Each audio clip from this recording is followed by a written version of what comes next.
Les vocaux du cinéma.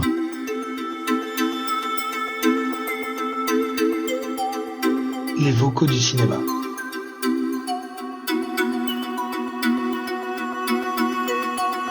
Les vocaux du cinéma. Bonjour Aurélien. Bonjour Thomas. C'est un peu spécial, on est dans le même espace-temps, ça n'arrive pas trop. Ouais, on a décidé d'un peu briser la règle des vocaux du cinéma puisqu'on a profité de cette semaine où tu étais à Paris pour s'enregistrer un petit épisode spécial du coup. Exactement, et ça va marcher si les enfants qui jouent au ballon, les bruits d'eau du parc, le micro du téléphone ne sature pas. Voilà, donc on va voir si ça marche, mais ça se trouve c'est pour rien. Ouais, c'est ça. En fait, on n'a pas de studio d'enregistrement ou quoi, donc en fait, on garde un petit peu le concept de LVC en mode peu importe les conditions, l'endroit, l'environnement où on tourne, l'idée c'est d'enregistrer. En fait, c'est les conditions matérielles de notre amitié. Donc, quand on est à distance, c'est des vocaux, et quand on est dans le même endroit, c'est un parc, un bar, on verra. Et juste un téléphone pour nous enregistrer. Un seul téléphone puisqu'on est au même endroit. Bon, et du coup, de quel film on va parler là dans cet épisode ? On va parler d'un film d'auteur, un classique inénarrable. Non, je plaisante, on va parler d'un gros blockbuster qui tâche. On va parler du dernier Mission Impossible que moi j'attendais un peu avec impatience parce que ça fait partie de mes deux plaisirs coupables, les Missions Impossibles et l'autre étant les John Wick.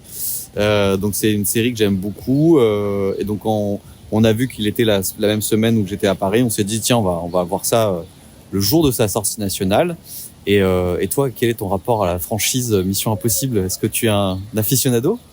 Alors, pas du tout. Moi, mon rapport à Mission Impossible, il est quasi inexistant. En fait, j'ai vu quasiment aucun film de la franchise. J'ai vu le Mission Impossible 1 de Brian De Palma, mais il y a pas mal d'années. Donc voilà, j'en gardais un petit peu un souvenir assez lointain. Et après, bon, j'avais vu quelques séquences par-ci par-là, je pense quelques extraits, peut-être du 3e, du 4e, mais voilà, c'est tout. Moi, ma connaissance de la franchise, elle s'arrête au seul clip promotionnel tourné en mode making of des cascades de Tom Cruise. Et voilà, donc c'est à peu près tout ce que je connaissais de Mission Impossible. Du coup, donc t'avais un rapport presque inexistant. En plus, c'est le 8e épisode, a priori le dernier de la franchise avec Tom Cruise, de la saga avec Tom Cruise, qui joue Ethan Hunt. C'est en plus un film qui était déjà la deuxième partie, ce qui était la première fois dans la saga. En gros, on avait plutôt l'habitude de voir des films, des stand-alone, quoi. En plus tu étais très fatigué, donc tu as eu une expérience vraiment mystique, je pense, devant le film. Ouais, effectivement, expérience mystique, c'est vraiment le mot, parce que bon, je commence le film et je me dis que je vais pas capter grand chose. Et du coup, comment tu résumerais le film ? Mais alors, bon, attends, déjà je vais expliquer un petit peu l'état dans lequel je suis au début. C'est vrai qu'on va le voir le soir et puis moi je sors d'une journée de boulot, donc je suis assez crevé. Et le film s'ouvre sur une longue exposition et qui résume assez bien les enjeux. Bon, de toute façon, tu vas pas voir Mission Impossible pour le scénar ou pour son récit. Bref, donc du coup je comprends quand même plus ou moins de quoi il est question et où est-ce qu'on s'est arrêté avec l'opus précédent. Mais en fait, le film commence, comme j'ai dit, avec une longue exposition et ça parle beaucoup. Et je me dis, mais ils font que parler, ils s'arrêtent pas. À quel moment ils vont Et donc forcément, moi, comme je suis fatigué, leur discussion, je la suis pas. Et puis je crois que j'ai fait 2-3 micro-siestes pendant la première heure du film. Et à chaque fois que je me réveille, les personnages sont encore en train de discuter de sujets que je comprends pas. Et je me dis à tout à l'heure les gars. Et puis voilà, et je me dis mais c'est ça Mission Impossible, du coup c'est des gens qui parlent de trucs que je ne comprends pas.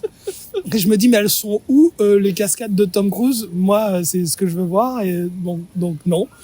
Donc bon voilà, et je crois qu'à plusieurs moments dans le film Tom Cruise est en train de, enfin Ethan Hunt est en train de dormir et il y a un personnage qui le réveille. Il y a 2-3 fois il y a ça, il y a réveille-toi Ethan machin. Donc je le vois se réveiller et moi en même temps je me réveille et en fait j'ai l'impression d'être dans une version un peu une relecture de Inception un petit peu, tu vois. J'ai l'impression d'être là-dedans, dans ce truc un peu de... C'est toi, Ethan Hunt. Ouais, c'est ça. De complot où t'as un agent secret qui, voilà, qui est... Et puis à chaque fois que je me réveille, il est dans un endroit différent, en train de parler avec les persos secondaires. Et voilà, je comprends pas ce qui se passe.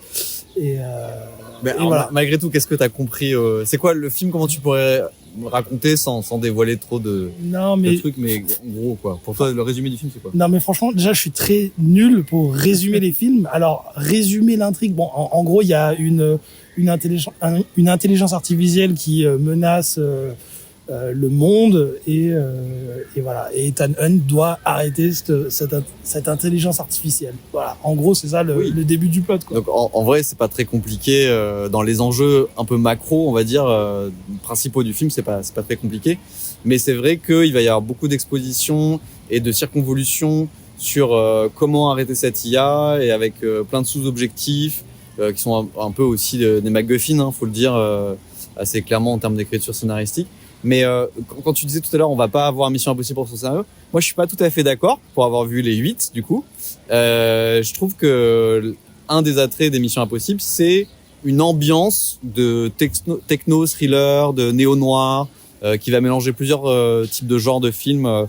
Donc on est entre la hard science-fiction parfois avec certains gadgets, le film noir avec le côté enquête, le film d'espionnage évidemment avec le côté on peut croire personne, il y a des taupes, il y a des agents doubles, triples, quadruples, etc.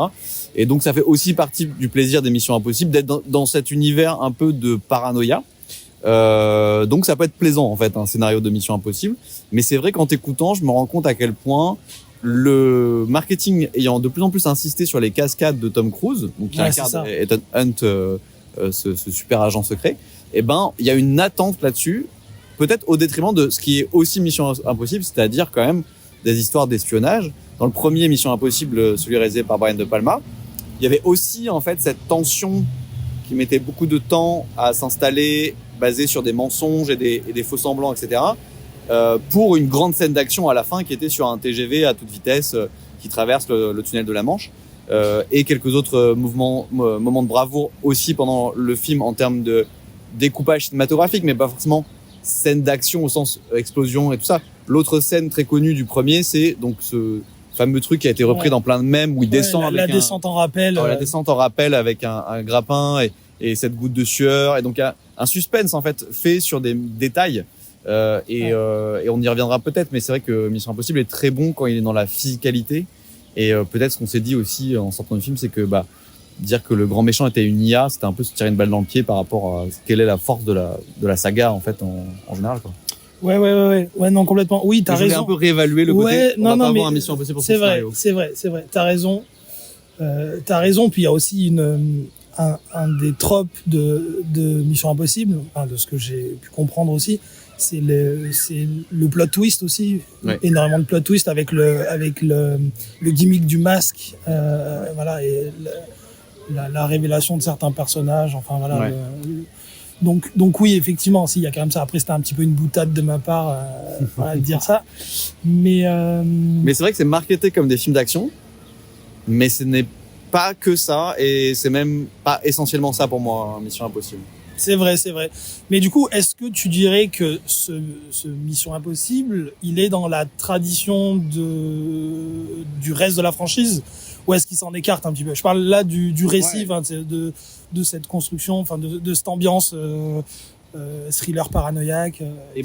Non, je dirais que justement j'étais assez déçu sur ce plan-là. C'est assez direct to the point, quoi. C'est-à-dire que on va dire que les motivations des méchants et des gentils, pour faire simple et binaire, ont été plutôt élaborées dans le film d'avant. Et donc là, on nous dit en fait juste ça va être une confrontation, une course-poursuite, une sorte de course contre la montre aussi. Et s'il y a plot twist, bizarrement, j'ai repensé après qu'on en a un peu parlé comme ça juste en sortant du film, c'est plutôt par rapport au film précédent de la saga. Ok. Et donc du coup c'est un peu méta, c'est-à-dire que les plot twists ne vont pas porter sur le film lui-même, Oui, mais sur l'interprétation des films précédents. exact, sur le lore en fait. Sur le lore, et ouais. notamment à travers les personnages secondaires C'est ça. et sur ce qu'on apprend sur leur origin C'est story ou Ouais. leur réelle motivation. C'est ça. Et même si j'ai vu les 8 et que j'ai plutôt bien aimé les 7 précédents, même celui-là, je trouve plutôt sympathique au final, je ne les avais pas suffisamment frais en tête pour vraiment les apprécier comme des twists. J'avais plutôt l'impression que c'était encore une vague d'exposition. Donc on avait des flashbacks pour nous dire en fait quand vous croyez que A était A, en fait A était B, ou quelque chose de négatif s'est avéré positif par l'avenir des événements, des conséquences d'un accident du passé. Donc ces choses-là, moi, je les ai pas ressenties comme un twist, comme j'ai pu le ressentir dans les précédents, une sorte de révélation, de surprise, d'étonnement. Et on se disait aussi que les masques, ils en jouent très peu, alors qu'on avait vu un espèce de super cut avant de tous les moments où les masques sont utilisés et où on a l'identité des gens sous les masques qui est dévoilée, et où quand même on s'apercevait avec ce montage ultra rapide que dans les 7 précédents, il y avait une utilisation assez ingénieuse de quelque chose qui est très stupide sur le papier, hein, qui est vraiment que tu peux incarner. Très série B, série B même, la façon dont c'est dont c'est réalisé en fait à chaque fois. Et en même temps, il y a dans certains épisodes la fabrication du masque qui marche pas, par exemple. Ouais. Ou sous un masque, c'est pas quelqu'un qui peut parler, mais en fait il a un sparadrap sur la bouche et du coup c'est un otage ou quelqu'un qui a été immobilisé, neutralisé. Donc du coup, en fait, ils arrivaient quand même à jouer avec cette idée, à itérer, c'est-à-dire à se dire l'idée de base, c'est quelqu'un peut vraiment se faire passer pour n'importe qui grâce à un masque et un traitement vocal. Et imaginons que on se fait passer pour une autre personne qu'on croit qu'on voudrait se faire passer. Enfin, plein de comme ça de constructions qui sont à la fois très mentales et cérébrales, mais contrairement à un film de Nolan, sont aussi incarnées dans des effets pratiques. Des effets matériels de latex quoi et aussi numérique, enfin c'est numérique et latex à la fois, mais c'était quand même souvent assez jouissif de voir comment ils avaient traité le masque dans tel ou tel épisode, alors que dans celui-là c'est un peu expédié au début du film en mode on l'a fait parce qu'il fallait le faire quoi. Il y en a un, il est un petit peu, il est clin d'œil, il est un petit peu prétexte, il sert pas à grand chose. Il est là parce qu'il faut être là. Mais souvent, ce truc de masque, c'était pas non plus tous les quarts d'heure. Hein. C'était un ou deux dans l'épisode. Mais oui, ça je m'en rends pas compte. Mais c'était. Mais il y avait quand même, j'imagine plus cette notion de coup de théâtre et de plot twist. Totalement. Là, c'est vraiment. En plus, il est au début. Alors, on va pas trop spoiler, mais il est au début, donc. Juste, en fait, dans certains épisodes, même on va dire l'ère Macquarie, donc le réalisateur qui a réalisé les 5, 6, 7 et 8, ce qui était jusqu'au 5 pas du tout le cas, hein, en fait c'était un réalisateur par épisode, dans Fallout, donc le numéro 6, il y a tout un enjeu autour de réussir à coller de mémoire, je dis ça se trouve, je dis une connerie, mais coller sur la gorge d'une personne dont on veut imiter la voix, un espèce de device technologique, et sauf que le mec se défend et ça finit en baston, et je spoilerai pas à la fin de la baston, mais le plan va pas marcher en gros quoi. Mais du coup ils avaient intégré à l'idée de on peut incarner n'importe quelle personne grâce à l'imitation de la voix et au masque, au scénario lui-même qui devenait du coup un enjeu de dire comment on va réussir à incarner cette personne. Il faut bien lui cloner sa voix, il faut bien cloner son visage, donc il faut bien à un moment donné en gros l'attraper quoi si tu veux et lui faire un scan vocal et facial de son identité. Et ça je trouvais ça une des façons intelligentes d'utiliser cet élément de lore de Mission Impossible qui est effectivement ce masque et ce clone de la voix. Ok, c'est intéressant. En même temps que tu parles, du coup je réfléchis un petit peu, mais j'y avais pas du tout pensé. Mais est-ce que ce motif du masque, est-ce qu'on peut pas y voir une espèce de prémonition des outils développés récemment avec les IA sur les deepfakes ou les modifications de la voix via des logiciels, etc. Est-ce qu'on peut pas y voir une forme de technologie un petit peu rétro-futuriste presque. Mais dans une incarnation physique, là où ça a pu se matérialiser aujourd'hui à un niveau plus virtuel quoi. Mais totalement, je sais pas si c'est juste d'un point de vue historique, mais moi Mission Impossible je l'associe vraiment aux années 80 Donc je sais pas si la série est un peu plus ancienne ou plus récente. Ah, Mais- la première série, tu veux dire Ouais. la série? Ah, ça, je sais pas, je sais plus. Est-ce que c'est les années 70, 80? Je sais pas. En tout cas, moi, cet univers de paranoïa en fait et de lien avec la technologie et comment la technologie nous dupe, je l'imagine bien dans un peu aussi au moment où va émerger un courant de SF qui est le cyberpunk et qui est extrêmement parano en fait sur l'idée que la technologie nous permet effectivement de tromper le sens commun, l'observation, la confiance en fait qu'on peut avoir dans les institutions, les individus. Donc le film le plus connu de l'ère cyberpunk, pardon, c'est évidemment Blade Runner, qui joue aussi sur cette question des robots qui se font passer pour, pardon, pas des robots, des réplicants, mais bref, qui se font passer pour des vrais humains, et toute la question est de savoir est-ce que tu arrives à vraiment remarquer le vrai du faux, Ouais. etc. Ouais. Et donc pour aller dans ton sens, oui, je pense qu'il y avait vraiment une thématique très forte sur le vrai du faux, le deepfake, l'IA, etc. avec la saga Mission Impossible.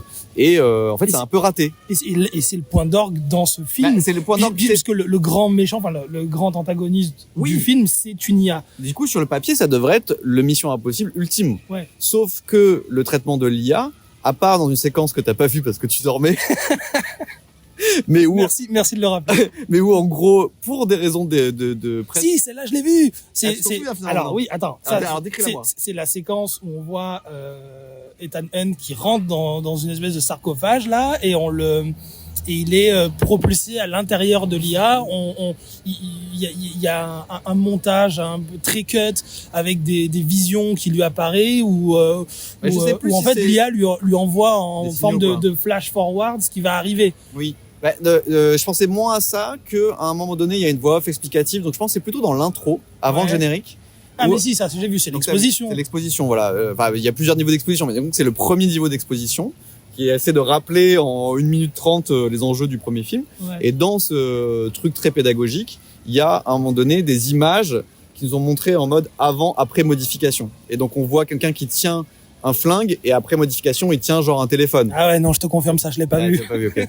Et ça, j'ai trouvé que c'était les rares indices de, effectivement, comment les outils numériques technologiques actuels attestent de cette ambiance, ce thème de la paranoïa, de la technosurveillance. Et c'est des choses qu'on peut faire aujourd'hui avec les outils d'IA qui existent, tu vois, de remplacement de visage, comme tu dis le deepfake, ou de remplacement, mais sur les images. Et il n'y a pas du tout comme un film qu'aurait pu faire, je pense, Brian De Palma, tu vois, de dire on utilise les outils du cinéma eux-mêmes pour faire une réflexion un peu méta sur à quel point les images nous manipulent, à quel point le montage, par exemple, nous manipule, à quel point la retouche d'image peut nous manipuler.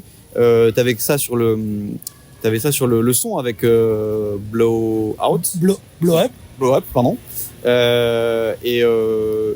Et du coup, Attends, Blow Up ou Blow Out? non, Blow Up, c'est l'original, c'est Antonioni. C'est Blow Out, du Et coup. c'est Blow Out, c'est de Palma. Blow Oui, pardon. Out. Donc je pense dans Blow Out. Blow quelque chose du coup Ouais, non, de mais c'est Palma. Blow Out, je crois. Le blow de Palma. Et ben oui, t'avais ça sur le son, sur cet ingénieur du son qui modifie la texture du son pour essayer de trouver quelque chose dans le fond de la bande sonore, mais en même temps, on se demande si c'est pas aussi de la fabrication d'artefacts, tu vois, et qui a été fait avant par une manipulation de la bande son. Et il y a un autre film où ils vont scanner, je sais plus dans quel film c'est, un film de Palma, ça te dit rien? Oui, ils vont scanner comme ça une image jusqu'à essayer d'agrandir. Et en fait, on se dit qu'il y a peut-être des artefacts qui ont été émis par une autre personne. Et ça fait référence aussi pour moi à Blade Runner, où du coup, il y a ce passage où Descartes, donc le premier Blade Runner, hein, celui avec Harrison Ford, il analyse une photo, et donc c'est vraiment la technologie années 80. Donc tu vas avoir le carré qui va se déplacer, qui va le zoom pixelisé, Oui, le zoom et puis qui se reconstitue.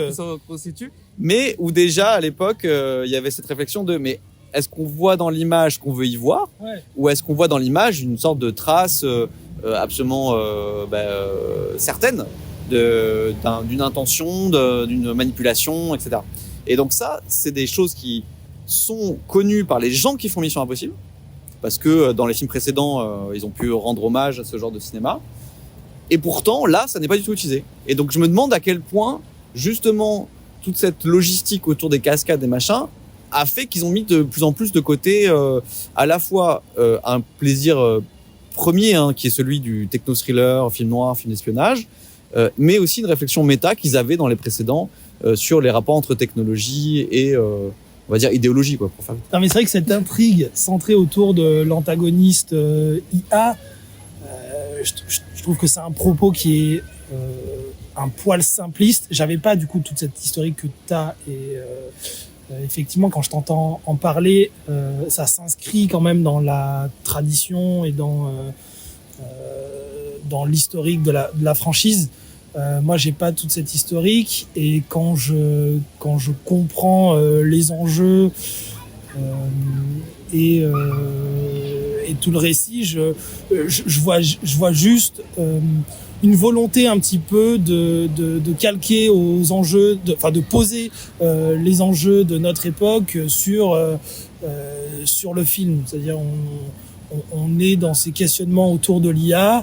Et je vois juste un espèce de décalque un peu simpliste autour des questions qu'on peut se poser aujourd'hui autour de l'IA. Voilà, l'IA qui nous menace, l'IA qui vient troubler notre rapport à la vérité.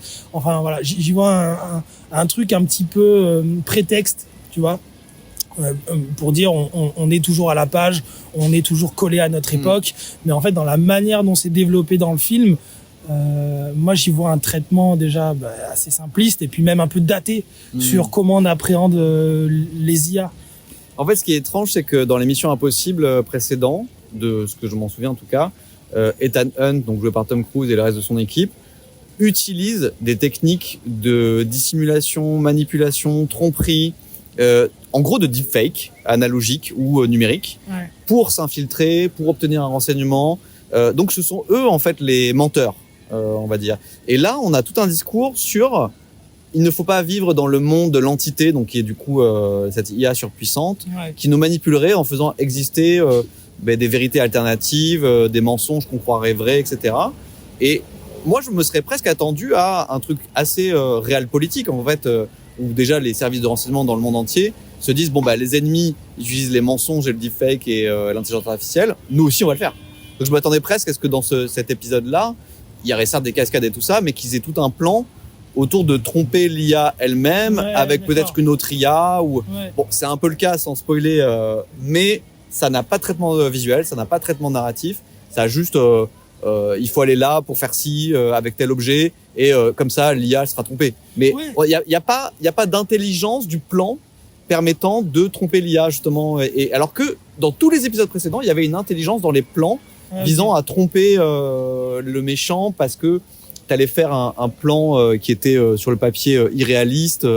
Du coup, le méchant allait croire que t'allais faire quelque chose de plus simple. Enfin bref, je vais pas paraphraser les précédentes Missions Impossibles, mais un des plaisirs, et ça revient à la question du twist, c'est on t'expose un plan, le plan se passe pas comme prévu, mais finalement les gentils avaient prévu que ça se passe pas comme prévu et c'était un truc à 4 étages et voilà. Et donc c'est en ça que je trouve que c'est assez décevant parce que pour moi, il y avait tous les ingrédients pour faire le meilleur film de la franchise sur ces questions-là. En plus, en le divisant en 2 parties, on aurait pu croire que l'exposition, c'était dans le premier film, et dans le deuxième, on serait contenté de dérouler un peu les conséquences des choix du premier film, ce qui n'est pas trop le cas en fait. On a à la fois beaucoup d'exposition pour nous rappeler comment on en est arrivé là, et en même temps de la nouvelle exposition pour nous dire quels sont les nouveaux enjeux de ce deuxième opus. Apparemment, il a été pas mal difficile de le tourner et de l'écrire à cause de 1 la grève des scénaristes et 2 le Covid. Ah ouais, la grève des scénaristes, ça se ressent dans le film. Voilà. Oui, c'est pas, ça pourrait presque être une IA qui a écrit le scénario, j'avoue. Donc ça, c'est très décevant. Mais surtout, c'est long, c'est très bavard. Le film dure 2h40, j'avoue. Ouais, une heure, ça sert à rien. Pourquoi, franchement Comme on s'était dit, le film pourrait commencer à il saute dans l'eau et il rejoint un sous-marin et ensuite le sous-marin l'amène là où en gros le code source de l'IA est caché depuis le premier film, parce que on aurait eu un récap de 5 minutes au début pour nous dire il faut aller récupérer le code source et ça nous aurait suffi. Et là on a tout un build-up sur les enjeux de en gros la guerre nucléaire. En fait l'exposition qui a été rajoutée entre l'épisode 7 et l'épisode 8, c'est ça. C'est-à-dire que dans l'épisode 7, il y a l'entité, c'est un problème, machin, tout ça. Mais il n'y a pas encore trop ces trucs de conflit nucléaire. Et l'épisode 7 commence par 1 heure de si on n'arrête pas l'entité, les États-nations vont s'envoyer des bombes nucléaires sur la gueule. Et l'heure d'exposition en trop, hein, selon moi, elle n'est là que pour ça. Ouais, alors je pense aussi que c'est un épisode un peu bonbon, c'est un épisode un peu récompense pour tous les fans aussi de la franchise, c'est-à-dire qu'on va prendre le temps.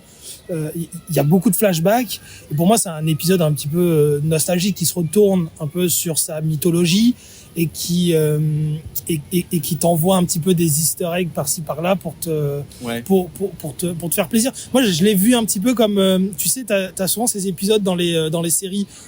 C'est souvent C'est Marvel, quoi, en fait. Alors non, moi je pense plus, tu sais, les épisodes dans les sitcoms où tu vas avoir un épisode en fin de saison ou quoi, qui va revenir sur plein de moments. Dans Friends, t'en as énormément, tu vois. Tu sais que la raison de ces épisodes-là, c'est des raisons économiques. Oui, c'est parce qu'il y avait souvent pas de scénariste, où il y avait... Non, c'est parce qu'en fait, ça s'appelle des bottle-up scripts ou bottle-up épisodes, parce qu'ils sont censés tenir dans une bouteille, quoi, en gros. Ouais. Tu dois les tasser pour tenir dans un tout petit espace. Et les raisons à chaque fois, c'est on avait prévu 20 épisodes pour la saison, mais il y a eu des complications budgétaires parce qu'en fait les épisodes sont tournés les uns après les autres, tu vois. Ouais. Mais parfois ils sont un peu réécrits les uns après les autres pendant que les premiers épisodes sont tournés. Il y en a d'autres qui sont réécrits.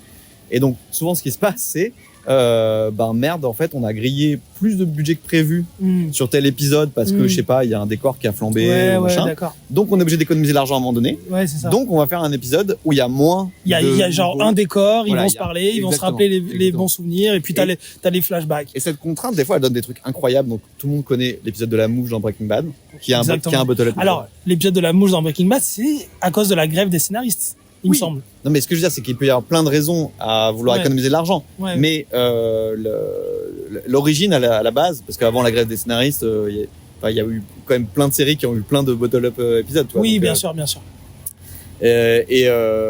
Du coup, pour dire que c'est pas forcément une mauvaise chose. Tu peux faire des choses très créatives avec cette contrainte de. Non, mais et justement là, ils ont pas du tout fait ça, quoi. Ils ont dit. Pour moi, c'est pour ça que je te disais Marvel, c'est plus de la ref pour de la ref, du méta, de l'Easter egg, c'est très bien dit. Mais je pense que l'émotion, quand même, elle est quand même sincère. Ah ouais? Bah non, putain, mais même moi, j'ai rien vu et j'ai ressenti un petit peu d'émotion avec ça. C'est dingue. Non, mais il y a quand même quelque chose de voir le Tom Cruise de 96 confronté, face aux images du Tom Cruise d'aujourd'hui. Il y a quand même quelque chose, ça crée quand même ça fait quand même quelque chose d'assister à ça, de voir son visage vieilli, de voir le chemin parcouru. Bon, c'est peut-être un petit peu artificiel, mais pour moi cette durée du film, elle est surtout là pour ça, pour prendre le temps de dire au revoir à des personnages et à une mythologie. Oui, et en même temps il y a d'autres choses qui se passent durant ce temps qui sont pas inintéressants. Mais c'est parti de touche, quoi. Et moi, j'ai bien aimé, pour donner un exemple, mais à un moment donné, t'as un personnage féminin qui doit aller sur la banquise pour un rendez-vous qu'elle a. Et du coup, il y a une Inuit qui lui parle en Inuit, donc une langue autochtone qu'elle comprend pas, pour lui indiquer comment utiliser le traîneau et les chiens de traîneau. Ouais. Et c'est un moment qui dure un peu, mais qui ancre dans une forme de matérialité aussi le film. Et ça fait partie de ce genre de moment qui me donne envie de voir des Missions Impossibles. C'est-à-dire que c'est à la fois un peu comique, mais surtout c'est concret. C'est-à-dire que pour une fois, on est en mode, cette espionne, elle est en Arctique et elle a besoin de conduire un traîneau. Comment ça marche un traîneau? Ouais, et dans plein de Missions Impossibles, en fait, on a ce plaisir de voir un peu le concret. Concret des trucs qui parfois bug. Donc il y a le numéro 4, Protocole Fantôme, qui était connu pour ça, pour avoir introduit l'idée que les gadgets qui sont célèbres dans Mission Impossible, des fois ils marchent pas. Ouais. Et du coup ça crée du suspense, ça crée de la tension, ça crée de l'imprévu. Et malheureusement ça on l'a pas trop. On a plutôt une réflexion très, j'ai envie de dire, très rétro de la techno et presque, comment on dit quand t'es, conservatrice. On a une vision conservatrice de la technologie au sens où, comme il faut éviter que l'IA nous détecte, alors on n'utilise rien numérique, que des gadgets analogiques. Oui, et d'ailleurs. Et là, les gadgets analogiques marchent tous. C'est-à-dire que le tracker qui te permet d'émettre sur la bande FM et permettre à ton équipe de te géolocaliser dans un environ de 3 miles, ça, aucun problème. Ça marche, ça. Alors que le même truc numérique, il nous aurait fait un enjeu à part entière de la batterie va lâcher, le signal est perdu, il y a un virus informatique dessus, enfin je sais pas, tu vois, mais Oui, et on va même devoir, on va même aller jusqu'à devoir déterrer un vieil artefact du passé pour pouvoir détruire l'entité. Oui, C'est-à-dire, ça va jusque là. On va jusqu'à retrouver un vieux décor enfin je vais pas spoiler, j'ai pas envie de spoiler, mais il y a tout un nœud dramatique du récit autour d'aller retrouver un vieux décor pour pouvoir aller plus loin dans le niveau du film. Ouais. Comme tu l'as dit, c'est que c'est les vieilles technologies qui vont nous sauver. oui. Donc c'est en ça, moi je trouve qu'il y a quand même un discours un peu boomer sur Ah mais clairement. voilà. Clairement, et c'est en ça que le film est raté, c'est qu'il avait un sujet en or, que c'était la bonne saga pour aborder ce sujet-là, qu'il y avait, je pense, en revoyant les précédents films, plein d'exemples à utiliser, à réutiliser, en les détournant pour faire des choses neuves, mais pour vraiment sentir ce sujet-là. Et il y a un autre truc moi qui m'a gêné, mais il n'y a jamais eu un Mission Impossible aussi military porn. C'est vraiment là, on a des gradés, des costumes, des soldats qui font le garde à vous, des porte-avions, des avions de chasse, à tout va. C'est presque plus Top Gun en fait que Mission Impossible 8 pour moi.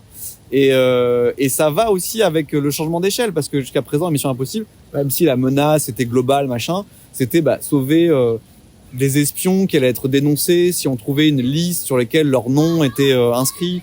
C'était s'assurer, je sais pas moi, de sécuriser une arme chimique. C'était des choses quand même à échelle relativement humaine, de nation parfois, mais pas plus quoi. Et là, le décor il est planétaire. Oui, c'est ça. On en parlait un petit peu. Moi, je faisais le parallèle avec Die Hard, où à chaque fois les enjeux grandissaient film après film. C'est-à-dire, on commençait par devoir sauver un immeuble, ensuite une ville, ensuite un pays, puis ça va jusqu'à. On est un peu dans cette logique de l'échelle de la menace qui est de plus en plus grand. Et là, la menace, c'est juste la survie de l'humanité, quoi. Mais ça amène le film à une contradiction, mais stupide, hein, qui est que Ethan Hunt, c'est toujours l'espion qui va, tu sais, rogue, c'est-à-dire qui va devenir voyou, qui va sortir des sentiers battus, qui va désobéir aux ordres, qui est désavoué, qui est recherché. Ouais. Du coup, il y a beaucoup d'opposants dans les Missions Impossibles qui sont les services secrets eux-mêmes, qui cherchent la CIA ou le FBI, qui vont traquer Ethan Hunt et qui vont en faire presque un personnage trouble en fait, qui a des bonnes intentions mais qui a des méthodes très peu avouables en fait, et qui est désavoué par sa propre hiérarchie. Et il y a même un épisode, le 5e, moi celui que je préfère, qui s'appelle A Rogue Nation, tu vois, une nation voyou. Et il y a comme ça tout un discours en général dans les Missions Impossibles entre à quel point tu dois savoir quand désobéir ou pas. Sauf que là, ils nous font tout un discours sur presque, c'est l'autorité suprême des États-Unis, donc la présidente, qui désobéit à ce que l'institution, à ce que l'impeachment, je sais pas comment dire, le complexe militaro-industriel souhaiterait faire. Et donc on a un paradoxe qui est que Ethan Hunt obéit aux ordres, enfin c'est plutôt que la présidente obéit aux ordres d'Ethan Hunt et ce faisant, elle-même devient a rogue agent par rapport à sa hiérarchie. Et je suis désolé, mais vu Trump et tout ça, ça donne un film qui est aussi assez boomer. C'est en mode, c'est en fait des gens un peu élus qui ont une forme d'astuce ou d'intuition, peuvent casser toutes les règles, peuvent casser tous les protocoles, aller au-delà des choses qui ont été faites jusqu'à présent. Ça marchait tant que Ethan Hunt devait se coltiner sa hiérarchie. La main que sa hiérarchie dit, nous aussi on va rogue, tu vois. Moi je trouve que le film il est complètement stupide en fait. Il devient turbo con et ça donne des scènes mais vraiment d'une gênance absolue où d'habitude les militaires, la hiérarchie, c'était vraiment les mecs en costard pour nous dire vous comprenez rien au terrain les gars machin. Et là ça devient presque des héros à à leur corps défendant, je sais pas comment le dire, Ouais, mais est-ce que ça va pas avec un discours un peu pro-Trump qui je sais pas si c'est pro-Trump, mais en tout cas, qui c'est nous dit pro-militarisme. les institutions sont sclérosées ça, oui. par la bureaucratie, par la technocratie, et donc du coup il nous faut cette espèce d'homme providentiel qui vient un petit peu dépoussiérer, enfin faire comment dire, qui intervient avec ses propres méthodes pour régler les choses. Il y a presque un côté un petit peu fasciste là-dedans, tu vois. Oui, complètement, il y a un côté fasciste. Mais après ça, je sais pas si le film en est conscient et ses fabricants en sont conscients. Mais par contre, ce qu'ils sont conscients de faire, c'est que, contrairement à d'autres épisodes, là, le complexe militaro-industriel a un rôle central, positif. C'est une institution sur laquelle il faut compter, il faut la soutenir. Il y a pas d'ambiguïté, quoi. Alors que par le passé, limite, comme je te dis, certains des méchants faisaient partie de ce complexe-là.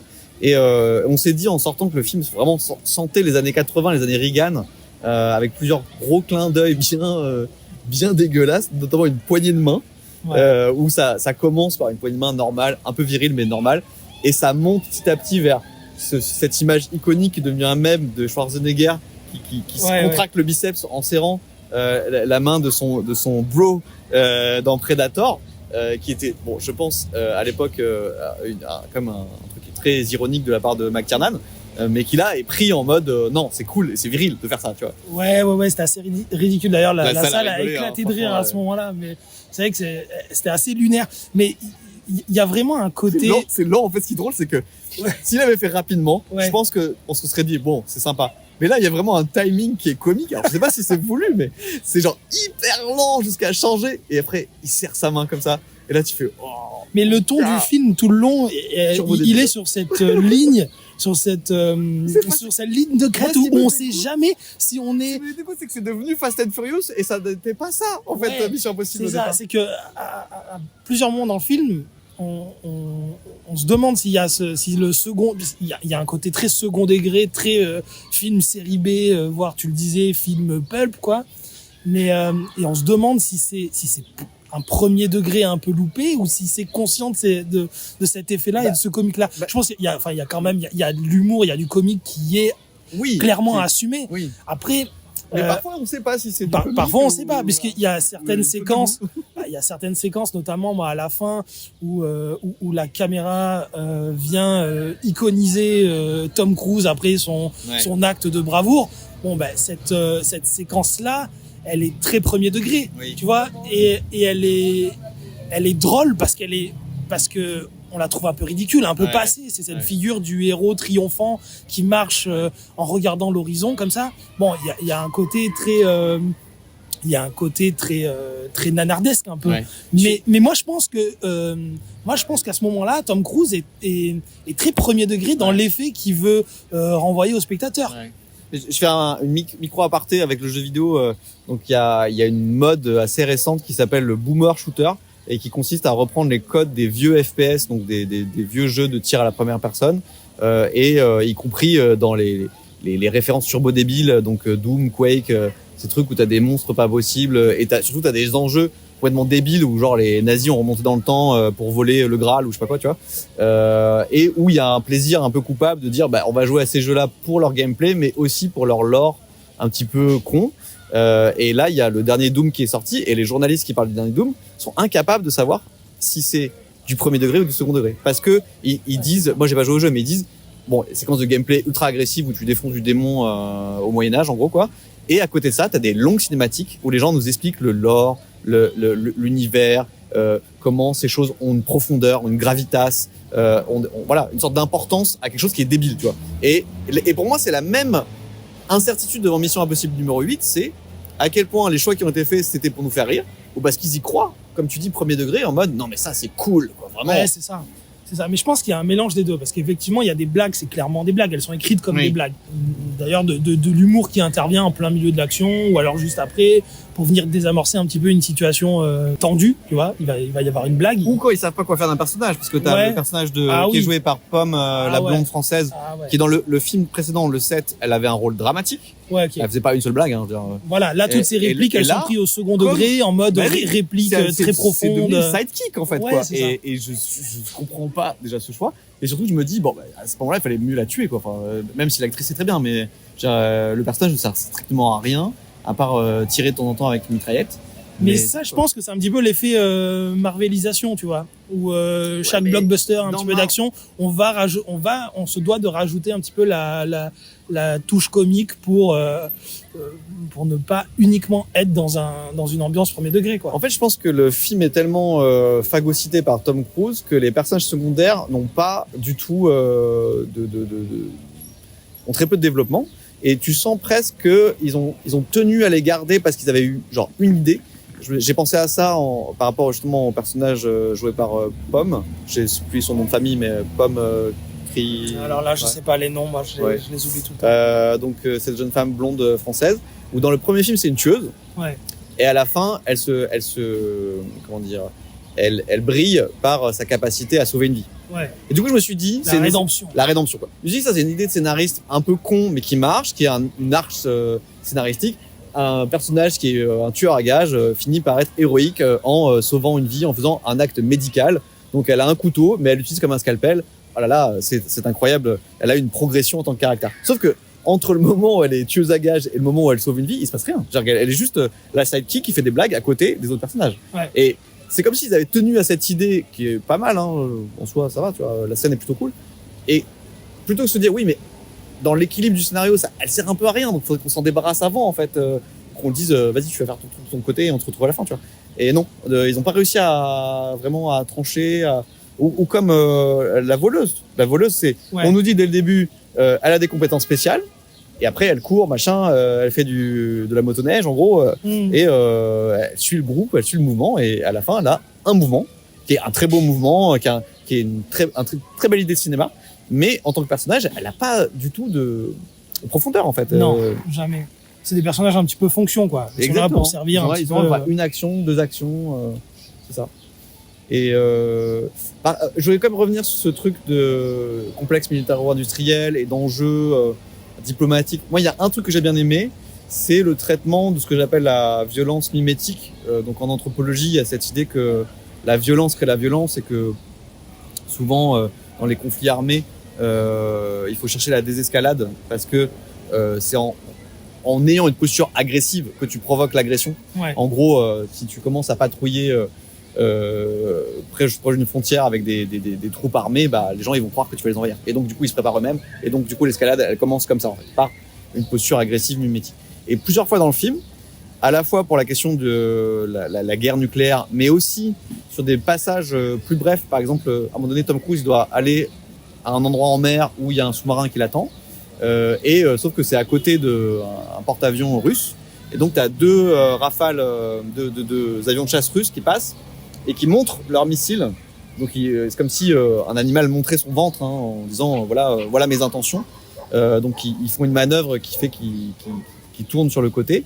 Et c'est pour dire, on montre les muscles et les pilotes qui sont là pour accompagner Ethan Hunt lui disent c'est notre premier avertissement, on n'en aura pas deux quoi. Et du coup, le film joue beaucoup là-dessus sur l'idée que parfois le truc le plus le plus contre-intuitif, ça serait de baisser les armes, alors que tout invite à pointer ton gun sur la personne et à dire baisse ton arme toi d'abord, tu vois. Et d'ailleurs, ça revient au début du film. Il y a ce moment un peu de Mexican standoff où ils sont là, toi baisse ton arme. Donc je pense que là-dessus, le film est assez juste. Oui, et puis c'est d'ailleurs comme ça que se termine le film. On va peut-être pas spoiler, mais c'est vraiment il y a le baston quand même. Oui, c'est vrai, mais c'est un petit peu l'acte de la présidente qui va mener à la résolution du conflit. Oui. Exactement. C'est le fait de briser cette escalade de la violence. Si la présidente était allée dans la continuité du cycle on va dire de l'escalade, eh bien Ethan Hunt n'aurait pas pu réaliser son plan qui était très risqué mais qui permet une fin heureuse, etc.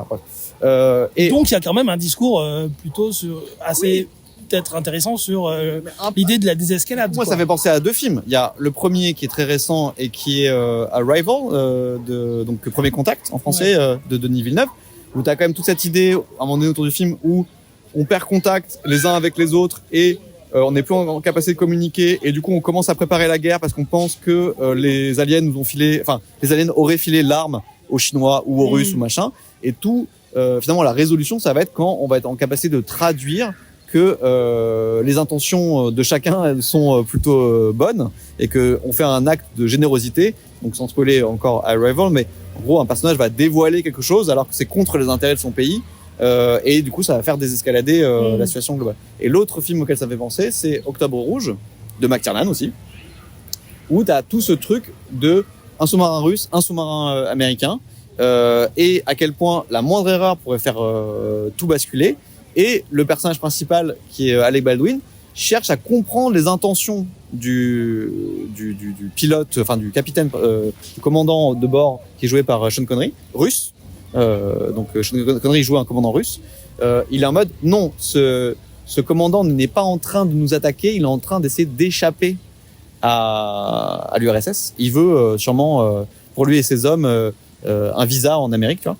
Et il essaye de convaincre sa hiérarchie que ça paraît absurde, mais vu les agissements sur le radar et les déplacements du sous-marin sous l'eau, bah, c'est l'absurde qui est plus probable que ce qui serait plus probable, c'est-à-dire qu'il nous attaque.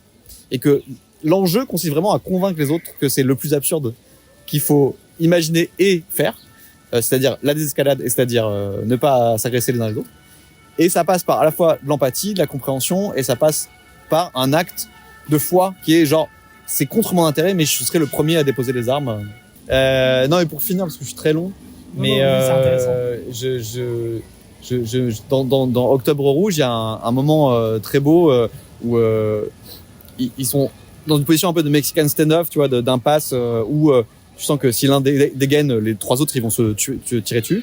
Et ça passe par un signe de est-ce que tu veux une clope, tu vois. Et genre comme tout le monde est tendu, bah ça détend tout le monde en fait. Ouais. Et le film Mission Impossible 8, pour revenir à ça, lorgne un peu vers ça, mais de manière peut-être un peu trop théorique, de manière un peu trop métaphore gros sabot, tu vois. Mais j'ai trouvé comme c'était un thème intéressant.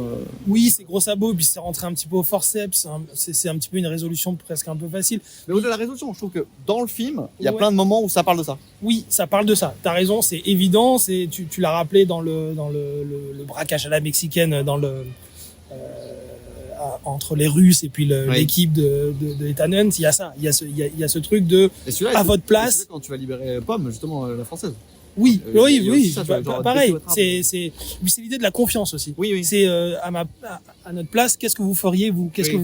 que vous pensez Oui. Est-ce que vous me croirez ou pas Est-ce que Oui. vous me croiriez ou pas Il y a et cette idée de la confiance. Et j'ai oublié de dire ça, mais après je te redonne la parole. Mais je pense que le film est bon quand il essaie de nous mettre dans la position du dilemme du prisonnier, en disant si vous faites telle action, je serai obligé de faire telle action et on va perdre tous les deux.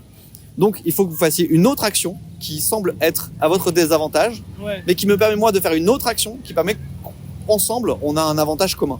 Donc c'est le dilemme du prisonnier, en gros, où si tu isoles deux prisonniers et tu leur dis si personne ne parle, personne ne va en prison. Si l'un de vous dénonce l'autre, vous avez une peine qui est abaissée, quoi. Genre si toi tu me dénonces par exemple, tu auras 3 ans de prison et moi j'en aurai 20.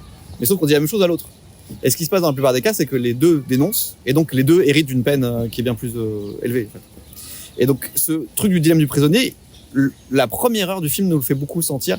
Et je pense que c'est là où c'est un peu raté, c'est que ils veulent en faire à la fois de l'exposition, à la fois du dilemme du prisonnier. Et quand tu me disais c'est chiant, ils n'arrêtent pas de parler, si t'étais dans la position du dilemme du prisonnier, ça pouvait devenir agréable en fait, comme dialogue et comme situation de tension, de suspense, de dire ok comment lui il va réagir, est-ce qu'il va aller dans la logique un peu contre-intuitive que Ethan Hunt essaye de mettre en place.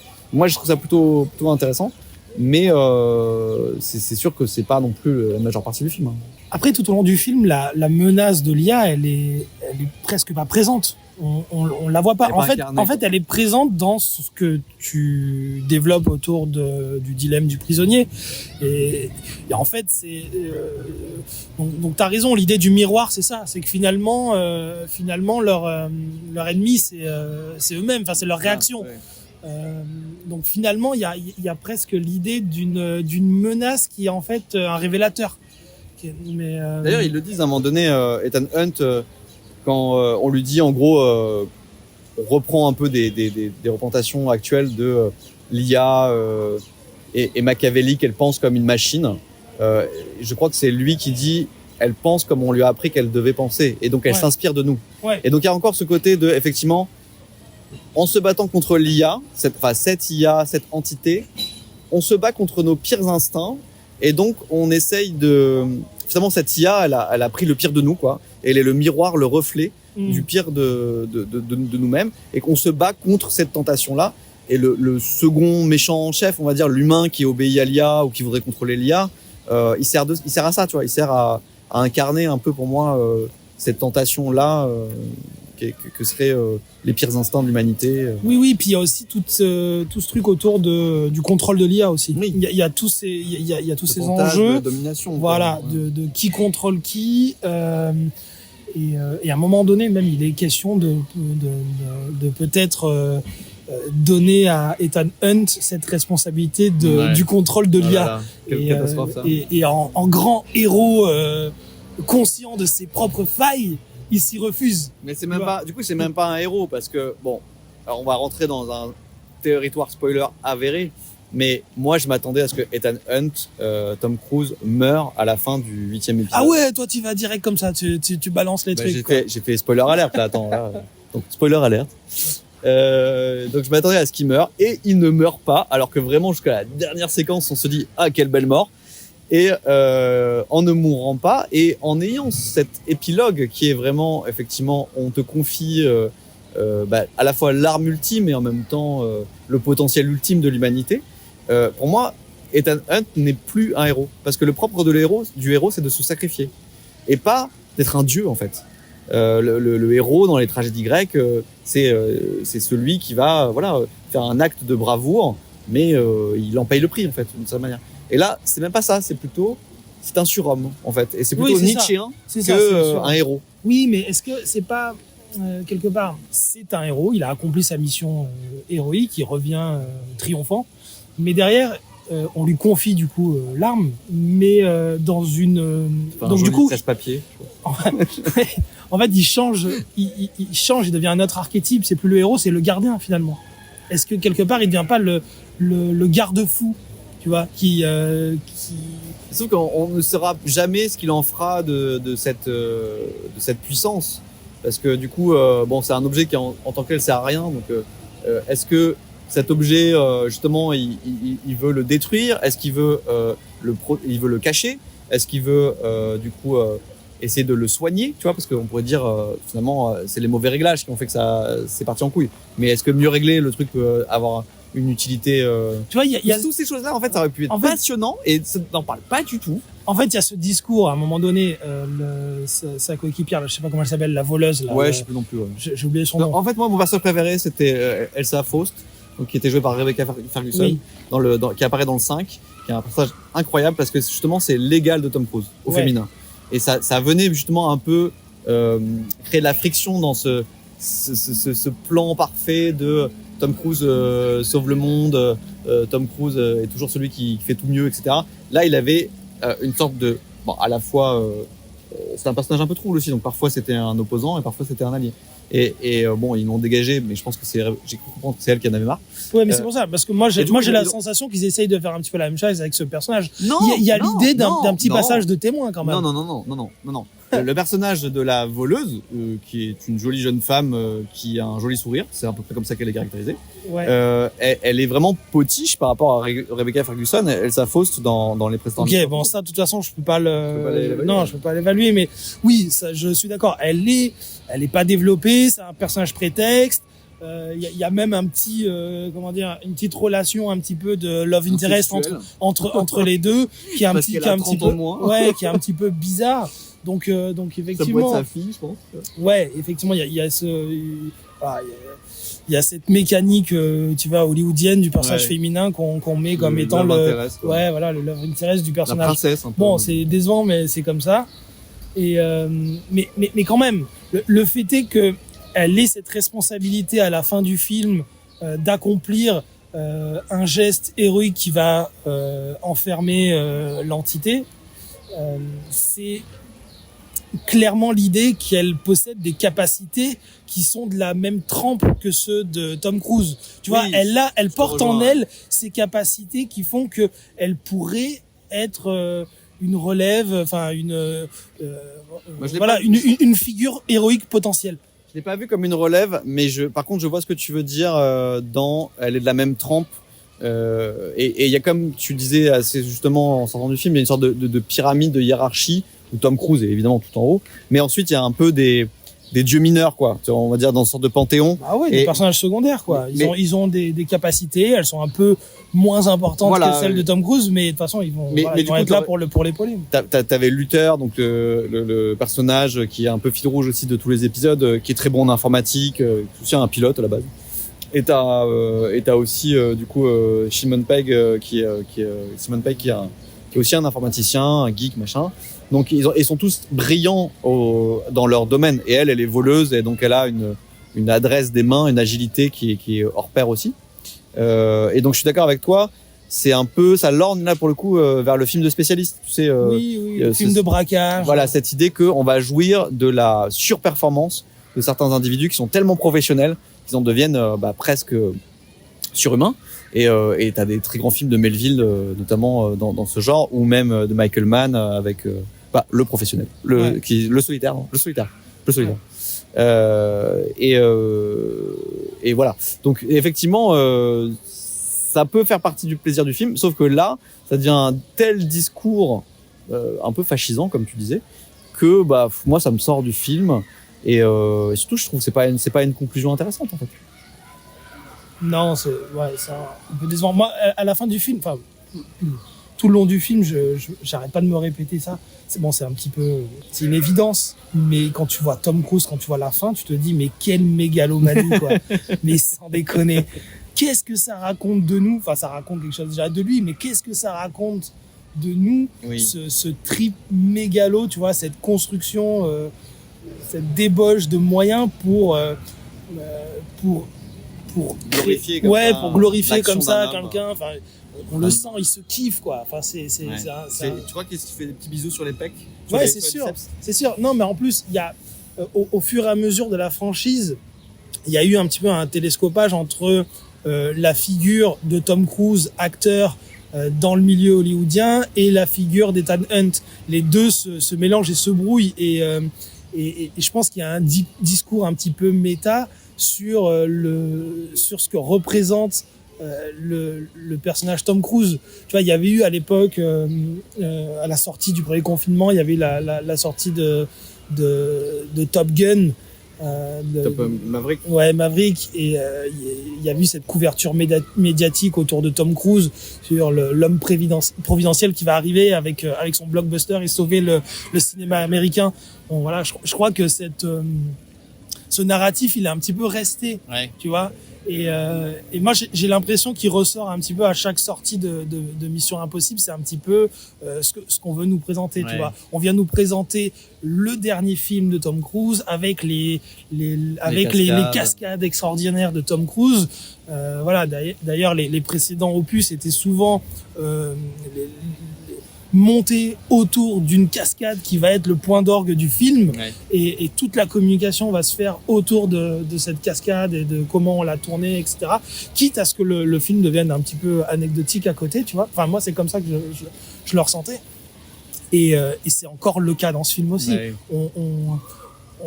On construit, on construit tout un puzzle, un cadre pour que Tom accepter la cascade. Voilà, pour nous faire accepter ce Narrativement, mouvement de la bravoure. cascade, Et puis ensuite, on va pouvoir kiffer ce moment, quoi. Donc, Et là, donc, il y a toute deux la conclusion, options. c'est ça. Il y a deux options, petite blague, hein, mais soit Tom Cruise se retourne vers le cinéma d'auteur parce que bon, il a 60 ans, il est vieillissant, etc. Soit il fait des vidéos YouTube en mode Jackass, tu vois, où il enchaîne juste les cascades et il s'est débarrassé complètement Mais du tu sais narratif. que moi, pendant des années, j'ai plus vu ces making-of là que les films. Ouais. Donc, tu vois, en vrai, Et ils m'ont pourtant- atteint même moi. Et Oui, mais pourtant c'est con parce que du coup, c'est-à-dire que t'es pas allé voir les films en pensant Non. qu'il y avait que ça. Et moi, je te dis, il y avait quand même autre chose jusqu'à présent dans l'émission Impossible. Non, mais ça, Euh, je veux bien te croire. Et même dans celui-là aussi, il y a autre chose, comme on a essayé d'en parler avec les thèmes et tout ça. Il y a autre chose, mais effectivement, je pense qu'il y a quand même ce discours qui est plus ou moins conscient sur la figure de Tom Oui. Cruise dans le cinéma Oui. hollywoodien. Je suis d'accord avec toi. J'ai rien à ajouter là-dessus. Je trouve que c'est très pertinent. Mais par contre, je pense que ça vient pas de rien. Et on a un peu parlé, peut-être plus développé, mais le pouvoir, la magie, la maestria de Ethan Hunt / Tom Cruise est en lien avec la physicalité de la mise en scène. Ouais, et exactement. que du coup, ce qui impressionne, c'est que on sent que la caméra, les objets, les décors, les personnages, du coup les acteurs sont vraiment là. Ils sont pas juste sur un fond vert en incrustation avec tout un tas d'effets numériques. Et même quand il y a des effets numériques, il y a quand même une attention à la matérialité. C'est-à-dire que par exemple les obus sous l'eau, quand ils vont tomber, on va vraiment sentir le poids et que ça pourrait exploser par le son, par aussi comment la matière elle agit, l'eau, etc.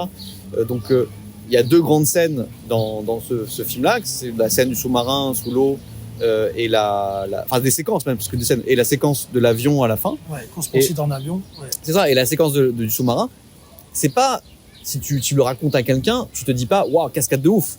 Par contre, dans la narration et la mise en scène de ce moment, en fait, c'est extrêmement spectaculaire parce que on joue beaucoup sur les éléments, la gravité, la physicalité, etc. Exactement. Et les Missions Impossibles, c'est aussi brillant pour ça. C'est presque comme des Pixar où à un moment donné, tu vas jouer avec des éléments du décor, des accessoires, et les attentes que un gros plan sur une vis qui se dévisse va susciter chez le spectateur, parce que du coup on se dit mais si cette vis elle part, du coup Tom Cruise il est plus accroché à rien, tu vois. Et donc c'est des éléments de suspense qui rapprochent beaucoup la saga de films comme ceux qu'ont pu faire Buster Keaton ou Charlie Chaplin.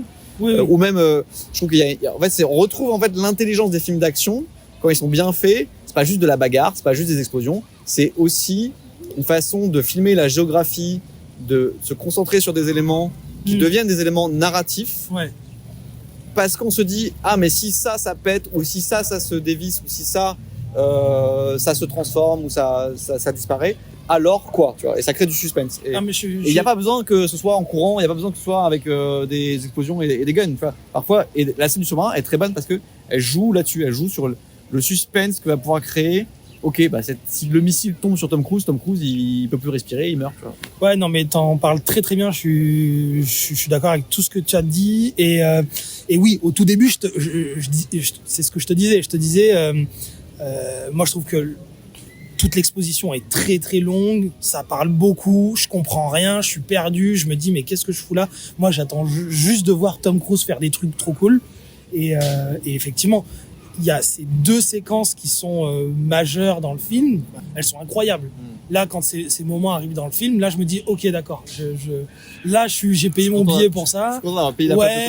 Tu vois, j'ai dormi un petit peu au début. Ça va, on s'en fout un peu. C'était pas très important. Mais là, effectivement, c'est extrêmement bien réalisé. Mais enfin, tu l'as très bien dit. Il y a ce rapport à la physicalité. Et puis, la scène du sous-marin, moi je trouvais qu'elle était presque même expérimentale dans la manière dont elle est mise en scène. C'est-à-dire qu'il y a forcément il y a pas de dialogue, rien du tout. Il y a un travail qui est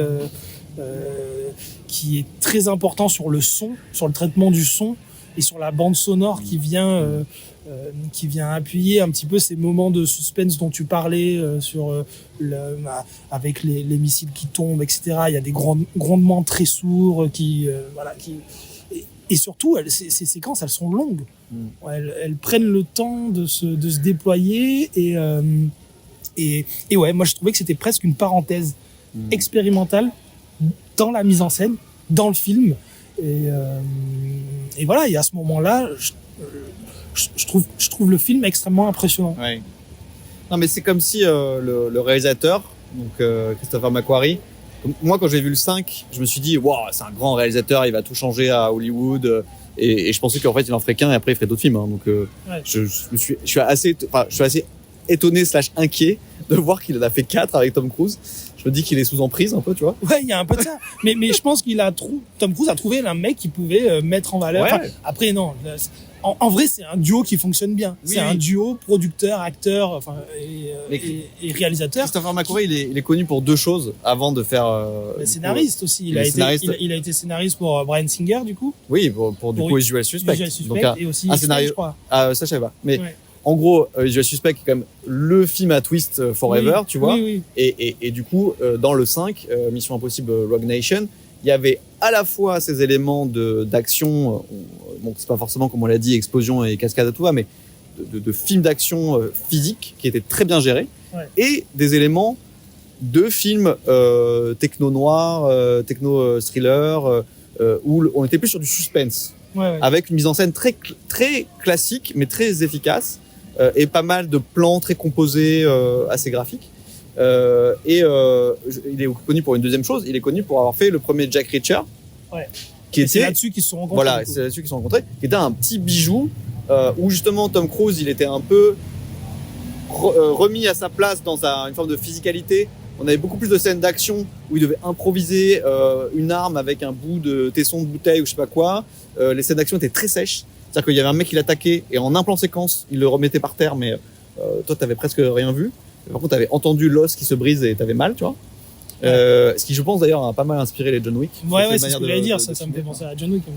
Et t'avais un scénario assez sombre avec un Werner Herzog génial qui joue un mec qui a échappé au camp et qui parle comme ça et qui dit que vraiment l'humain est la créature la pire de l'univers. Ce qui est devenu un mème aussi. Werner Herzog qui dit que l'humanité est la pire des choses.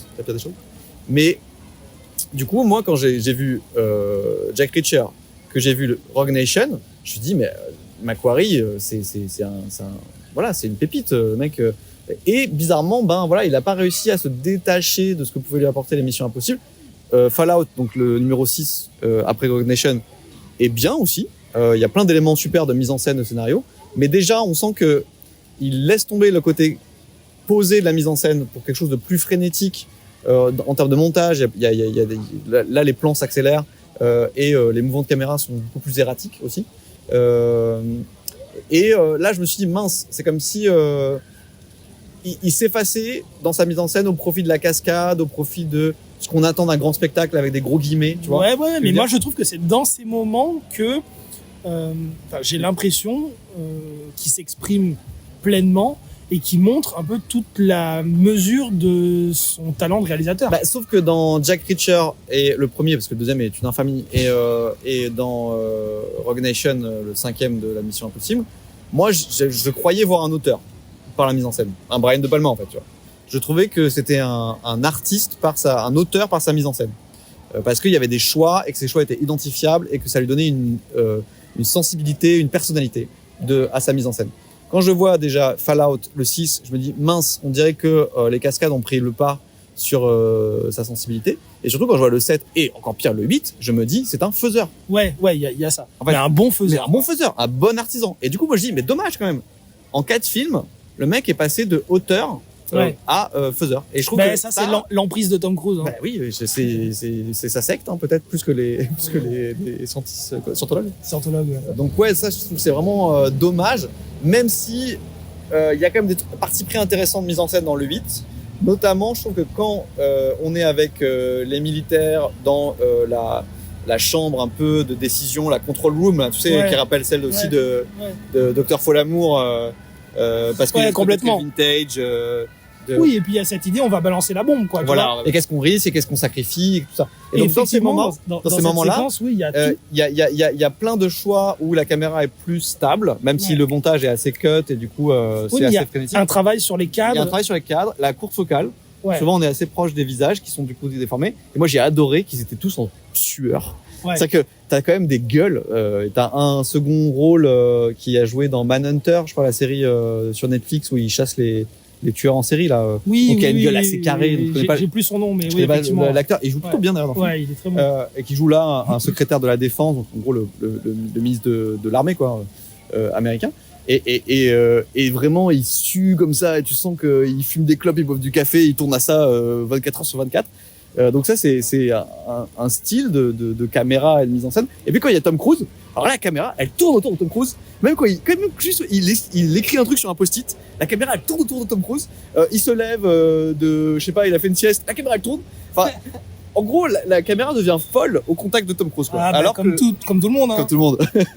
Alors que la caméra est posée quand Tom Cruise n'est pas dans la pièce. Et parfois, je regardais le film en me disant, tiens, Tom Cruise va arriver, et ben ça manquait pas. C'est-à-dire que quand Tom Cruise arrivait dans une salle où la caméra était plutôt posée, là, la caméra commençait à faire n'importe quoi. Oui, mais c'est là que je trouve qu'il y a Je pense que c'est un choix quand même. Bien sûr, c'est pas juste un artisan qui s'est mais- dit, oh là là, je vais faire joujou avec la caméra. Non, mais je pense bien qu'il sûr. a réfléchi à ça. Mais bien sûr, il y a un choix et il y a toute une réflexion autour, tu l'as bien dit, de la physicalité, Oui. le rapport du coup aux cascades tournées de la manière la plus réaliste possible, aller le plus loin possible dans la réalisation des cascades pour aller chercher l'authenticité Oui. de la scène et puis de l'effet. Dans la séquence d'avion, il y a vraiment des moments de vertige, vraiment on le ressent. Des moments où le vent souffle sur la gueule de Tom Cruise et qui lui fait un énorme brushing sur sa tête. Ouais, effectivement, on sent le vent, on sent tout ça. Et il y a une Il y a réflexion. même un moment où il ouvre la bouche et genre, Ouais. ça fait un effet très Tex Avery où genre, Exactement, mais il y a toute, je pense, une réflexion sur la mise en scène, sur le rapport au cinéma, sur le rapport à la physicalité du cinéma et Tom Cruise qui arrive à braver les lois de cette physicalité, tu Ouais. vois, qui arrive à marcher, à évoluer sur un avion en pleine course. Il y a cette réflexion sur le cinéma et sur la manière dont il traverse le cinéma. Moi, j'ai un petit peu cette idée que je vois dans un plan où Tom Cruise est en chute libre oui. dans les airs, où on le voit presque disparaître dans le plan, dans la matière, dans le voilà. Moi, Dans la fumée, le nuage. ouais, moi il y a tout ça qui se mélange. Et pour moi, c'est un discours un petit peu sur le langage du cinéma lui-même. Mais d'ailleurs, au début du film, au moment où je pensais qu'il y aurait juste un flashback, il y a une sorte de super cut de tous les 7 films précédents. Et donc on voit Tom Cruise à des âges différents et donc on voit qu'il a vieilli en fait dans ce montage hyper rapide. Là j'étais assez ému et je me suis dit ouais c'est super, ils nous font l'hommage au début, comme ça on le fera pas à la fin, tu vois, en mode parce que cette séquence là on aurait pu l'avoir à la fin, tu vois, en mode il va mourir et donc du coup on a des espèces de flash de tout ce qu'il a été par le passé, tout ça. Et il y a un truc un peu raté, alors je sais pas s'il avait le final cut et que c'est Tom Cruise qui a voulu rajouter d'autres flashbacks après dans le montage, ou que c'est lui Macquarie qui a lui-même fait ce choix, ou c'est son monteur qui lui a dit ça serait bien pour la compréhension, j'en sais rien. Mais après ce super cut, quand on a d'autres flashbacks, bah du coup ça marche plus, c'est-à-dire que là on a l'impression que c'est plus la physicalité du moment présent et de Tom Cruise qui est face aux éléments, c'est déjà une citation. Donc c'est déjà tu vois de l'image virtuelle en fait. Oui, et puis il y a même un traitement sur ces images-là. Voilà. Il y a un grain numérique Voilà. qui a été rajouté un petit peu, qui est un peu Et- dégueulasse, qui fait très série B du coup pour le Oui, pour mais le coup. au-delà de l'effet série B, en fait, il y a un truc ontologique que rate, désolé pour le gros mot, que rate Mission Impossible 8, c'est que Mission Impossible, ça marche quand c'est physique, et quand tu fais référence à des images du passé, bah c'est des archives, et du coup c'est immatériel, c'est numérique, c'est digital, et que à part si tu joues avec pour des questions justement comme on disait tout à l'heure de manipulation, de dissimulation, de deepfake, bah, ça n'a pas d'intérêt dans la matière filmique de Mission Impossible, tu vois. Ouais. C'est des moments où ton cerveau il s'éteint en fait, et il n'est pas en train de s'activer en mode ah qu'est-ce qui va se passer. Ouais. Donc c'est en ça que c'est raté d'avoir voulu mettre ces éléments là dans le film. C'est comme une matière comme s'il y avait une greffe et que le corps rejetait la greffe, tu vois ce que je veux dire. Moi je suis pas du tout on va dire le chantre de le cinéma, ça doit être du réel filmé avec des vrais acteurs dans des vrais décors à tout prix. Je pense que ça dépend des films et des projets. Moi-même je joue avec les IA pour mon travail et pour certaines expérimentations artistiques. Et donc j'aime aussi l'idée que l'image cinématographique peut être quelque chose de purement digital, plastique, un matériau que tu peux vraiment déformer dans tous les sens, indépendamment de ce qui a été filmé en vrai ou pas, tu vois. Et d'ailleurs, Mission Impossible n'est pas un film qui n'a aucun effet spécial numérique. Non, il y a c'est des pas du écrans tout ça. verts, parfois, etc. Donc, mais par contre, dans ce film-là, dans cette mythologie-là, ça marche mieux quand bah, tu sens que c'est physique, quoi. Et c'est là où... Mais parce que moi, il y a un discours même sur cette physicalité. Pour moi, quand on voit Tom Cruise face aux éléments, face au vent, face à l'eau, face à la matière, pour moi, c'est Tom Cruise face à la matière cinéma et face au montage et à la grammaire du cinéma. Tu vois, pour moi, les cascades, c'est une cascade qui fait à la fois sur l'avion, sur le décor, mais c'est une cascade qui fait sur le film, sur la pellicule même du film. Tu vois, c'est en ça que je te disais que quand je le vois dans sa chute libre disparaître dans les nuages, c'est presque disparaître dans le... c'est presque il disparaît dans le photogramme même du film. Et pour moi, ça rejoint ce dont on parlait avec le personnage du coup le personnage secondaire là qui la femme la voleuse. Je te disais qu'elle avait elle était de cette trempe de Tom Cruise. Pour moi, ça s'exprime aussi à travers la mise en scène du réalisateur qui le souligne au début du film dans la séquence où elle vole les flingues et les talkie-walkie des agents de sécurité là. En fait, c'est le montage du film fait apparaître les capacités spéciales de la voleuse. C'est-à-dire que c'est à travers le montage. C'est le montage qui nous révèle ses capacités. Tu vois, là, c'est un artifice. C'est un artifice cinématographique. Oui. En fait, comment dire, le montage cinématographique, l'artifice du film crée la capacité spéciale du personnage. Tu vois. Et c'est cette même capacité qui est détectée par Tom Cruise, et c'est pour ça qu'il a choisi elle pour effectuer le move final du retrait de l'artefact, je sais pas comment on peut l'appeler, mais de l'objet qui va emprisonner l'entité. C'est parce qu'elle possède, elle a le don du timing, tu vois. Elle dit c'est The Blink of an Eye, qui est un titre d'un livre sur le montage d'ailleurs. Mais voilà, tu vois. C'est en gros, il dit ton pouvoir spécial, il se situe dans le timing, tu vois. Et c'est c'est dans la maîtrise du montage en fait. Entre l'œil et la main, quoi. Voilà, c'est vraiment. Mais dans la maîtrise de du langage du film en fait. Et c'est pour ça que c'est en ça qu'elle est de la même trempe que Tom Cruise. C'est pour ça qu'elle possède ce même potentiel à maîtriser le langage cinématographique du film. Et du coup, pour te paraphraser, ça me fait penser que dans l'univers de Mission Impossible, il y a des êtres à part qui impriment la pellicule, et il y en a